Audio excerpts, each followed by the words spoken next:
जय हिंद एवरीवन। इस वीडियो में हम बात करेंगे ज़मीन रजिस्ट्री से संबंधित कुछ महत्वपूर्ण टॉपिक पर, जो आगे चल के भविष्य में आपके लिए बहुत ही महत्वपूर्ण जानकारी साबित होगी। चलिए जान लेते हैं सबसे पहले कि ज़मीन की रजिस्ट्री क्या होती है। किसी भी प्रॉपर्टी का रजिस्ट्री करवाना एक कानूनी प्रक्रिया है। जब कोई क्रेता का मतलब होता है कि जो व्यक्ति खरीद रहा है, और विक्रेता होता है विक्रेता। इसी प्रकार से किसी प्रॉपर्टी को खरीदता है तब वह रजिस्ट्री द्वारा अपने पहले वाले प्रॉपर्टी के मालिक के नाम को प्रॉपर्टी के दस्तावेज पर हटाकर अपना नाम दर्ज करवाता है। तब जाकर उसने जो है प्रॉपर्टी खरीदा है और जो है उस प्रॉपर्टी का मालिक बन पाता है, और वह उस प्रॉपर्टी को अपने अनुसार उपयोग कर सकता है। अगर ज़मीन की रजिस्ट्री के समय जो है कोई भी दुविधा होती है, दाखिल खारिज से संबंधित कुछ समस्या आती है, तो जो है यहाँ पे आगे चल के भविष्य में समस्या खड़ी हो सकती है। इसलिए जब भी रजिस्ट्री करवाएं तो अपने वकील के माध्यम से ही इसको करवाएं, और साथ ही पूरे डॉक्यूमेंट को चेक कर लेना चाहिए। और इसमें जो है कुछ ध्यान रखने वाली जो बातें हैं उनको जान लेते हैं। रजिस्ट्री कराते समय लोगों के साथ धोखा हो जाता है, क्योंकि वह ज़मीन प्रॉपर्टी से संबंधित महत्वपूर्ण दस्तावेज की जाँच नहीं करते और जल्दबाजी में रजिस्ट्री करा लेते हैं। फिर भी उस प्रॉपर्टी को हासिल करने के लिए कोर्ट कचहरी का चक्कर लगाते हैं। इसलिए ज़मीन की रजिस्ट्री कराने से पहले आप जो ज़मीन प्रॉपर्टी खरीदना चाहते हैं, दस्तावेज की जांच कर लेनी चाहिए, जिसके साथ आपके साथ कोई धोखा नहीं हो और आप जो है जालसाजी से बच सकें। कुछ महत्वपूर्ण पॉइंट है जिस पर ज़मीन आप खरीद रहे हैं, वो ज़मीन का असली मालिक कौन है और वह ज़मीन किसके नाम पर, यह अवश्य पता करें।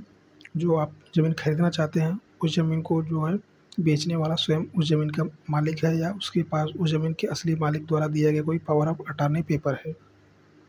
तीसरा पॉइंट है इसमें, आप कोई कृषि वाली ज़मीन खरीद रहे हैं तो उस पर भविष्य में मकान या कोई उपयोग जो है या फिर उद्योग बनाने की अनुमति मिल सकती है या नहीं।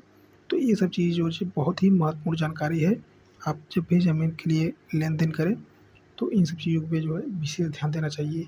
साथ ही चौथे पॉइंट की बात करें तो यदि आप कोई कृषि के लिए ज़मीन खरीदते हैं तब आपको उस ज़मीन का सर्वे नंबर जमा क्या विक्रेता से पता कर लेना चाहिए। इस सर्वे नंबर की मदद से आप जो है कि चाहे बिहार को हो, यूपी को हो या फिर कहीं अन्य हो जहाँ पर ये सर्वे सिस्टम लागू है, राजस्व एवं भूमि सुधार विभाग की ऑफिशियल वेबसाइट पर जाकर ऑनलाइन उस ज़मीन की सभी रिकॉर्ड की जाँच कर सकते हैं। इसमें हमारा पाँचवा पॉइंट है, यदि आप किसी शहर में कोई ज़मीन खरीदते हैं तो उस ज़मीन का नक्शा वहाँ की नगर निगम द्वारा पास हुआ है या नहीं, इस तरह की अच्छे से जांच कर लेनी चाहिए जो है। और साथ ही इसमें क्या सावधानी बरतनी है, यदि आप कोई प्रॉपर्टी डीलर से प्रॉपर्टी खरीद रहे हैं तो इस पर ध्यान रखें कि कुछ प्रॉपर्टी डीलर ज़मीन के बारे में बढ़ा चढ़ा कर झूठ बोलते हो। वैसे प्रॉपर्टी डीलर से सावधान रहें। आजकल अखबारों में फर्जी विज्ञापन और ज़मीन के बारे में रोज़ बहुत आते हैं, वैसे विज्ञापन से दूर रहें। इस तरह से जांच कर लेनी चाहिए।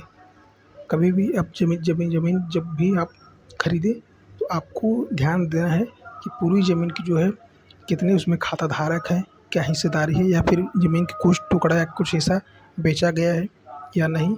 अगर या तो बेचा गया है या उस पर लोन तो नहीं है, अगर लोन है तो पेंडिंग है, तो उस पूरी प्रक्रिया को वो अगर आप ले लें।